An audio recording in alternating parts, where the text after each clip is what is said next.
Welcome to the Date Forever podcast. Keep your relationship fueled up with strategies discovered by couples and experts. Because at Fuel Collective, we believe better relationships will equal a better world. You are about to discover specific insights and tools that cost little or nothing to implement to help you date forever. And now, here are your hosts, a couple who always have a half-packed suitcase and a date night in the calendar, Sammy and Nathan Yeager. Hello and welcome to a brand new week of Date Forever. In this episode, we're chatting about profit first and what this means, where to start when it comes to your money and finances, and how to get on top of your finances as a couple. But before we get into it, Sammy, what's been fueling you up this week? Hey, this week I had my first full 7 days as the owner of an Apple Watch. Woohoo! Yeah, and I reckon it's working. In terms of, I have definitely been active and been really conscious of my sitting, my standing, my moving, and my exercise. Yeah. And in addition to that, I had my second surf lesson. Amazing. And I didn't kill the Apple Watch. And I also got an accountability buddy. So each Monday, I'm reporting on how many workouts I had during the previous week. And the thought of having to tell someone that I didn't work out is definitely helping me work out. So shout out to Dan for being my accountability buddy. It's amazing. So it sounds like you had a good fitness week, like a few things that all contribute to the bigger goal of fitness. Yeah, so this past week I've had a real focus on fueling up myself and my fitness and well-being, and I can definitely already feel the flow-on effects into different areas of my life. It's amazing. Yeah, what about you? What fueled you up? So for me this weekend, I just had a really harmonious weekend with all of the different activities that we were doing. So on Friday night, I had my very first football match. It was a practice match, but it was still great to get out and kick the footy in an actual game format.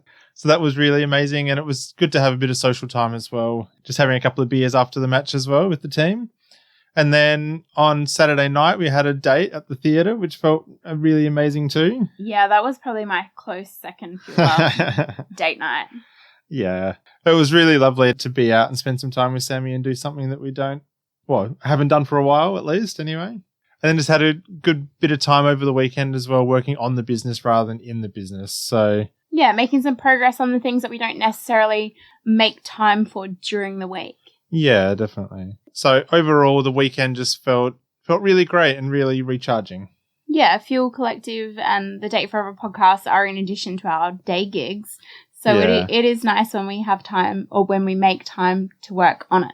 Yeah, it is. So here's this week's guest. This morning we're welcoming Katie Crismale-Marshall, who is the founder of Profit First for Tradies. Profit First for Tradies is a financial coaching business based in the rural area of the Hawkesbury, New South Wales, Australia.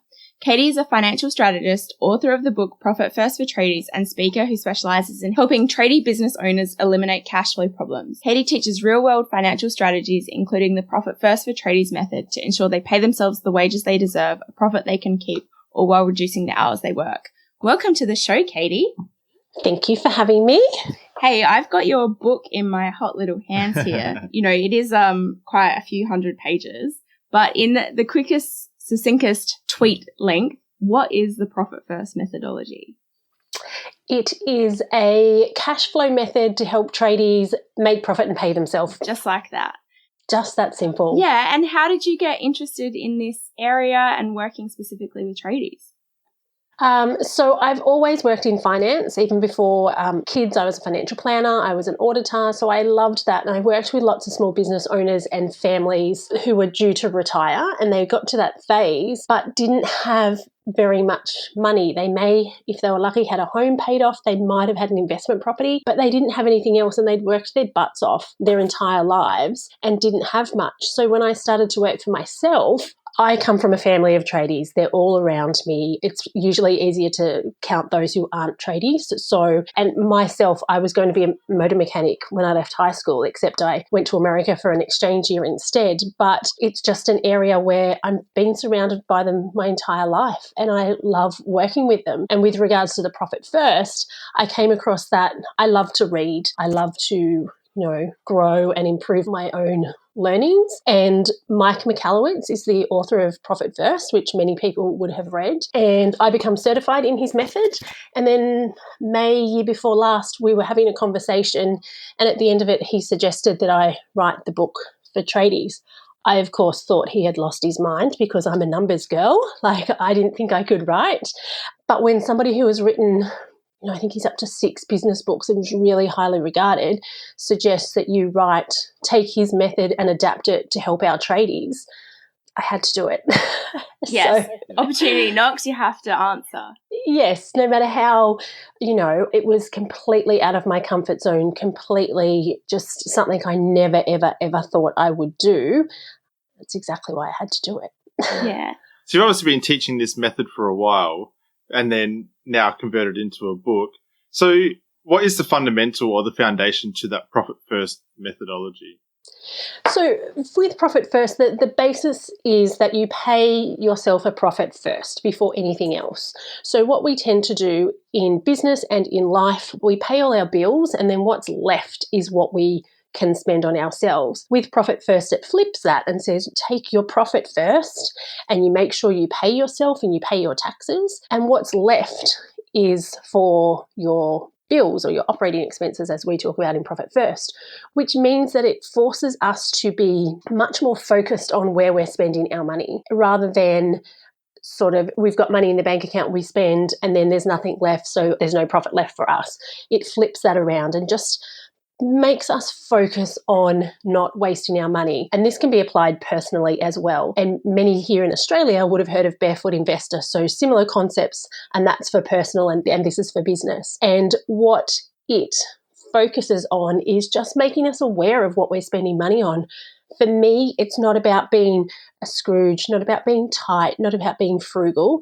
Absolutely not. For me, it's about making your business work for you so you can take the profit you deserve, you can pay yourself the wage that you should be paying yourself, and that you can cover all your bills. And it's totally doable, but it's just something that most business owners are never taught the numbers side of their business. They're very good in my, realm with tradies. They're exceptional tradies, but they never do a financial apprenticeship. They do their trade apprenticeship, but they are never taught about the numbers, which unfortunately sees them get themselves in a world of trouble. So, Katie, people might be like, why are we listening to someone who's a trades-based specialist in money? And I guess the transferable part of the conversation that we wanted to talk about with you today is obviously financial literacy, for one, but then also that dynamic of working with another person to collaborate on understanding money. And I know that you work with quite a few husband and wife teams and duos. And then Nathan and I, we're husband and wife, also a duo. So we wanted to talk a little bit about, what are some of the common problems that you've seen specifically in husband and wife based businesses and teams? So the main thing I see, people fall into 2 categories.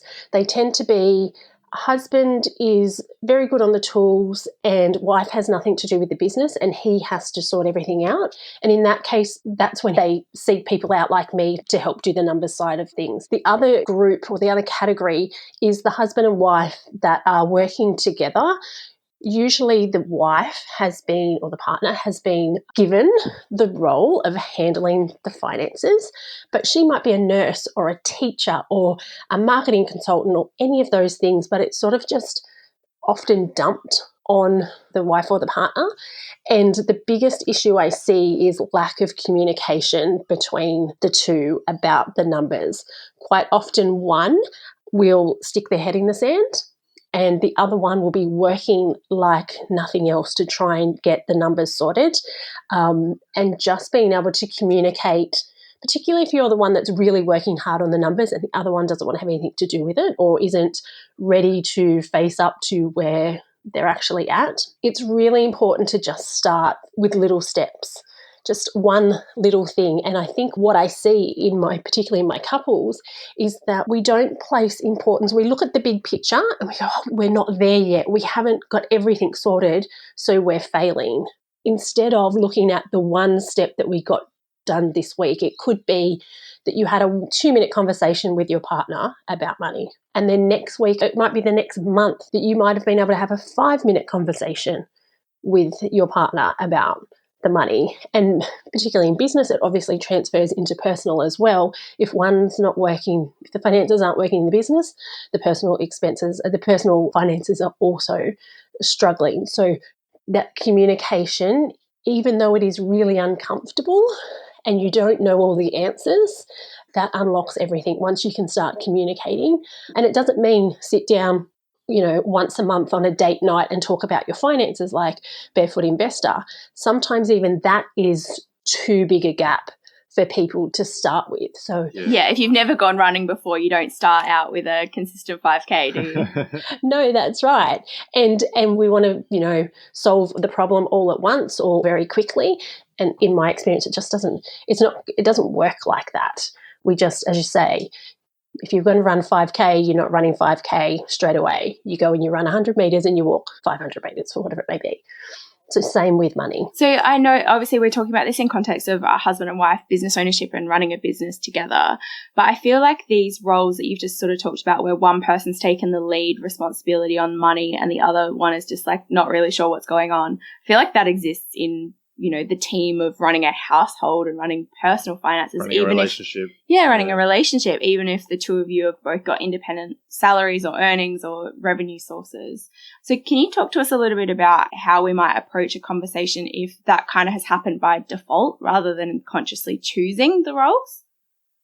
So what I find is for many, it is uncomfortable to make that first starter conversation because you have sort of fallen into those roles and everything is working. It's, on the surface it seems to be working, but usually the one who has the biggest burden, I guess, of the finances, it can become really stressful and quite draining because they feel like they have the weight of the couple or the family or the whole unit on their shoulders. So it's just about, again, it's all about communication, but it's just about, for me, what I find works best is working out the goals or coming back to what the goals are of the couple.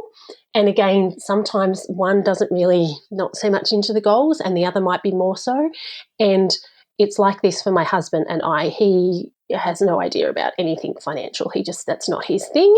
And it clearly is your thing. Yeah. And it's my thing. So, but for me, what I had to find that I had to do was figure out how I could get him involved without him shutting down and without him just sort of not worrying about it and walking away and finding something else to do. Katie, how did you do it? So I should say that we have been together for 21 years in April maybe and married for 14. I should know these numbers. But a long More than time. a dozen. Yeah. More than a dozen years married. Enough. What I found is it took a long, long time for me because I tippy-toed around it and I wasn't not forceful, but I wasn't, because it made him so uncomfortable and it wasn't something that he was into. I was like, oh, okay, don't worry about it. We'll worry about it, later or next year. And then all of a sudden the years go by and I'm sorting out everything. So it got to the point where I was like, if something happens to me, you have no idea where anything is or what to pay or when they are coming in.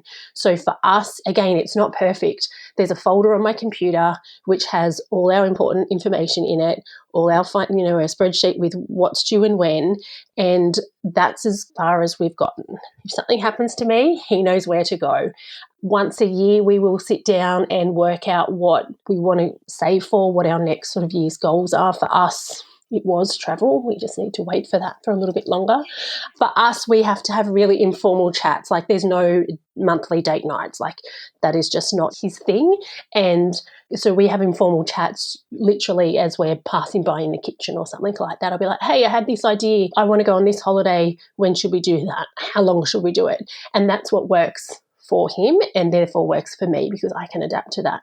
So there's that. You've got to be flexible.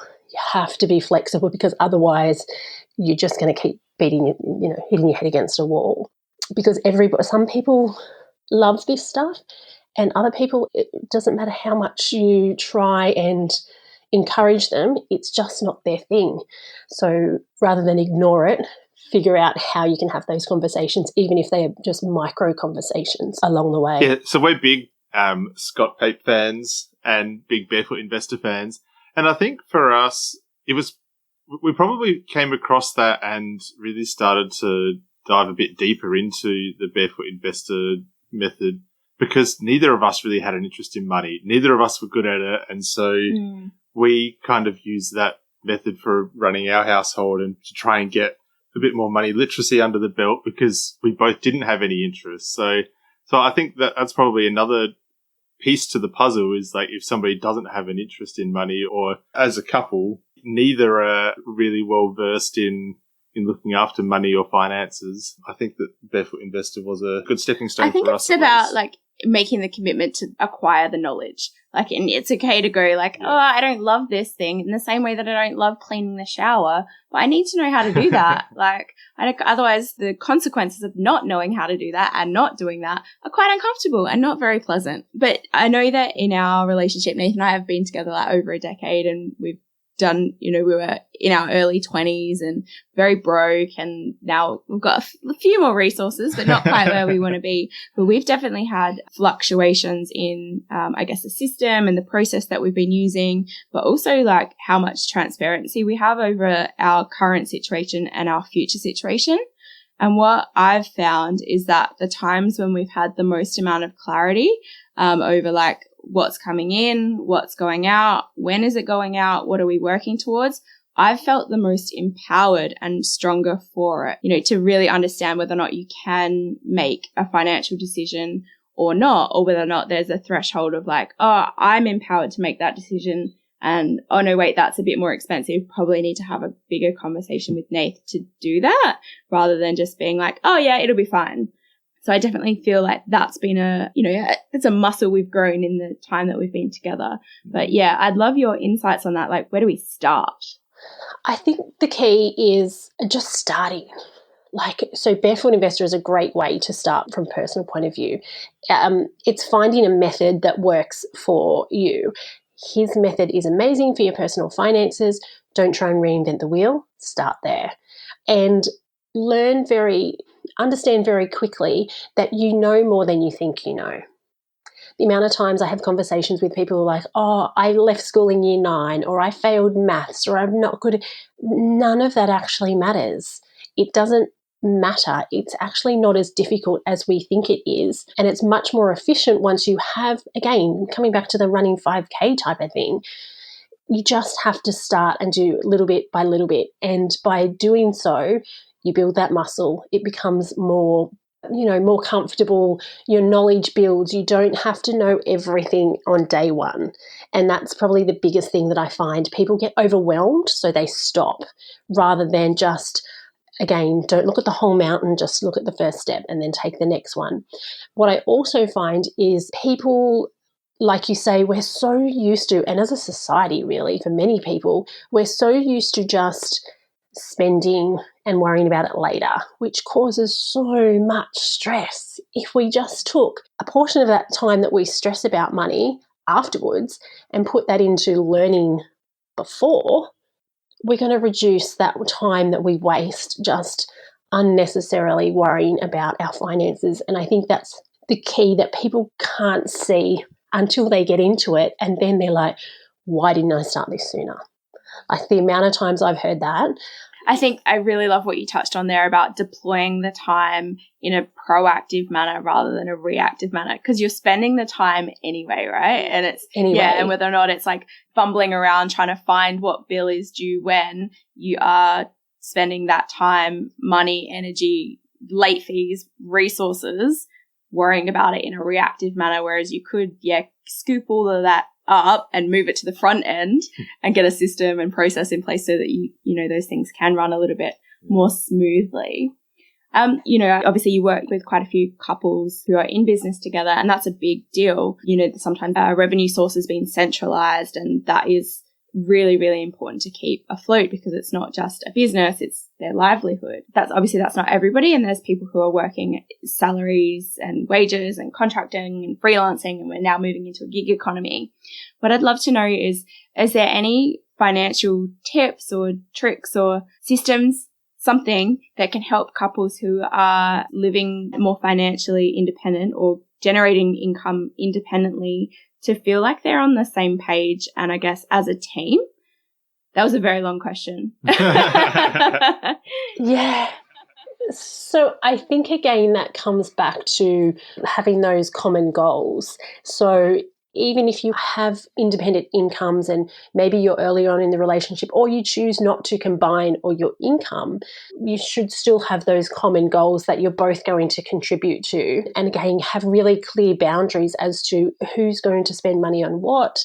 And again, have those conversations up front rather than 12 months down the track and one feels like they've spent more on food than the other, or whatever that may look like. So communication is just key. Whenever you start to feel like it's getting a little bit annoying, it's time to just stop there and then and have those conversations. Again, coming back to having them earlier rather than later, because you're going to waste so much energy down the track rather than just hitting it on the head as early as possible. You touched on a bit earlier, and I guess throughout the whole conversation, that money and business can be a bit stressful, I guess, within relationships.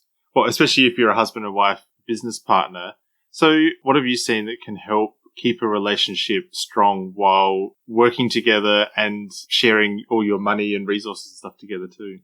I guess my parents had their own business for 11 years when I was younger, and they worked together 7 days a week. And when I was younger, I would always hear their friends comment how they could never do that with their spouse. And now looking back at it, they were successful at it because they had their clearly defined roles in the business and who looked after what. So they had a coffee shop. So mum would do the earlier shift and leave to pick us from school. Dad would drop us at school and he would do the afternoon shift.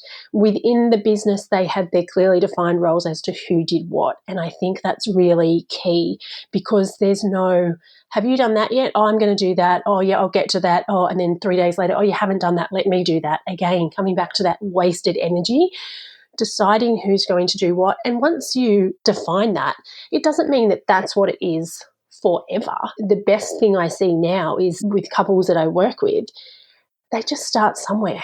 Okay, hubby might make sure he does the invoicing, he orders any supplies and he does that sort of thing. The wife or partner might pay the bills, pay wages, whatever. Just define who's going to do what and give it a go. And if it doesn't work, change it. Nothing is set in stone. I think this is so, so good, because this is like if everybody's accountable, then nobody's accountable. Nathan and I had one of these situations. It's not finance related, but it's, running a household and clearly defined roles, is that we had this reoccurring thing where there was like a handful of vegetables in our fridge or like leftovers that were just they shouldn't be in there. They are past there. No one's going to eat that. That's, maybe looking a little bit moldy, maybe looking not that fresh. And I just stopped one day and I was like, Nath, do you not like see this stuff? Or do you see it and think that it's not your responsibility? Because I feel like I'm always the one who's on fridge cleanliness and hygiene cleanliness of the produce that's in our home. And Nath was like, yeah, I do see it. And I was like, okay, cool. Well, I see it. And I've got resentment that you're seeing it, that you're not taking ownership and responsibility. And then we just drew a line in the sand and went, okay, fridge hygiene is now Sammy's responsibility, and sink and bench top and that is forever Nath's responsibility. So I don't feel bad about leaving the peanut butter knife on the bench at all. That is not my responsibility anymore. Not that I'm, going to start abusing my domain.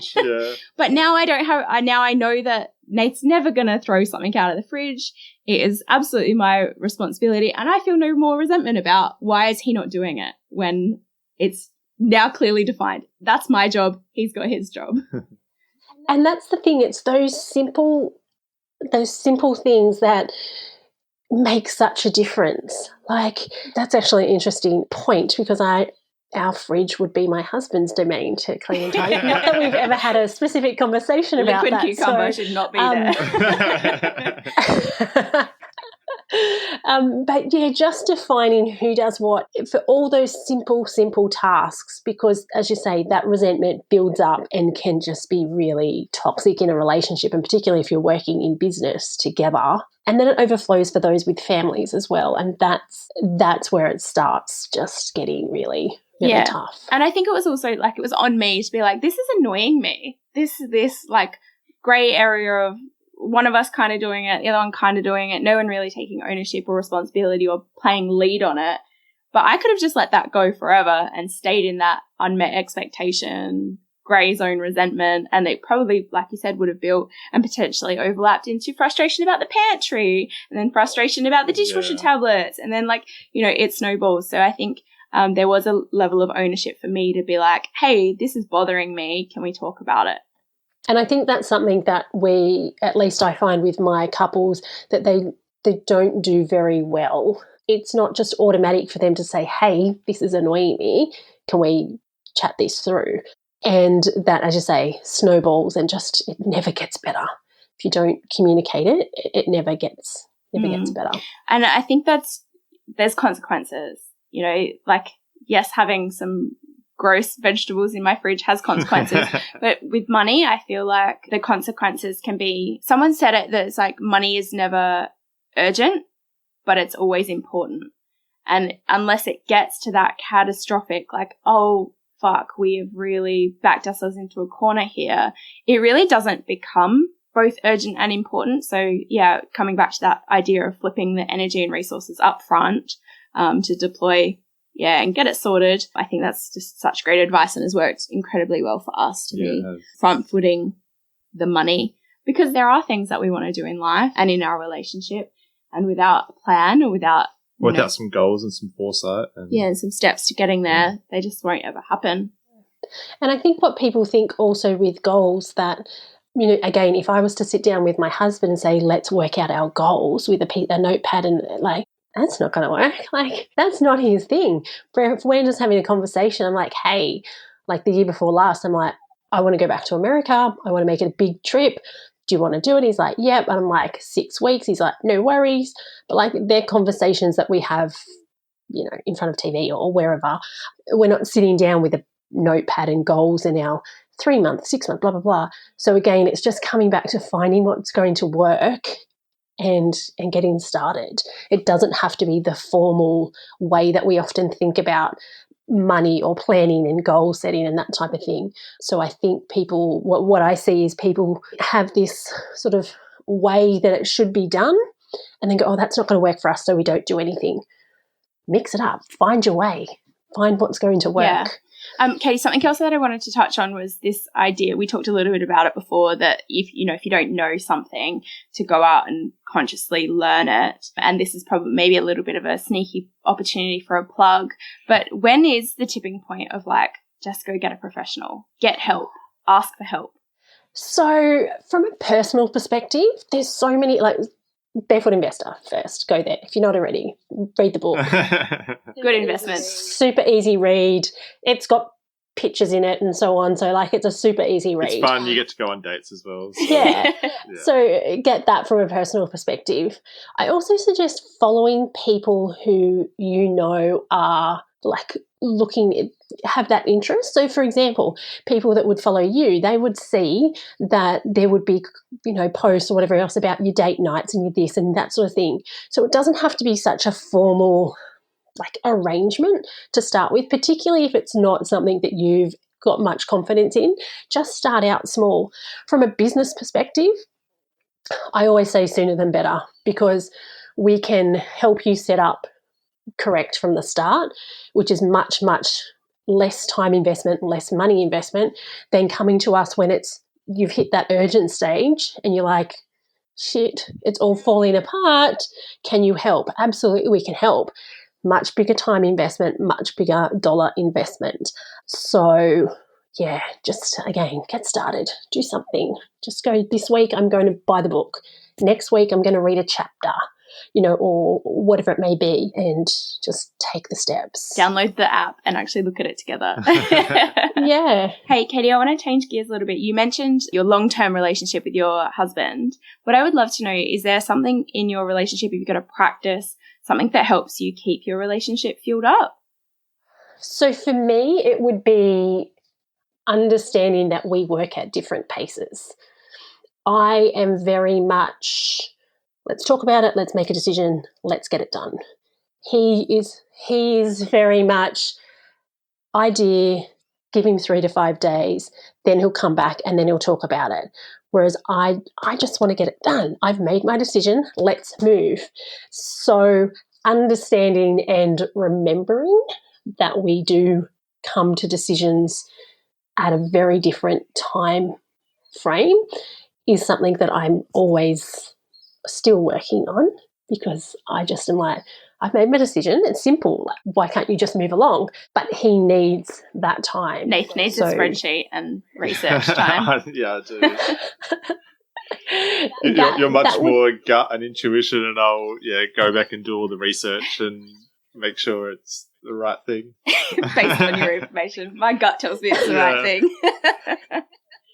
And that I'm very gut orientated as well. It's like, it is or it isn't. There's no sort of grey for me. Whereas he comes to the decision but just needs the time to process it.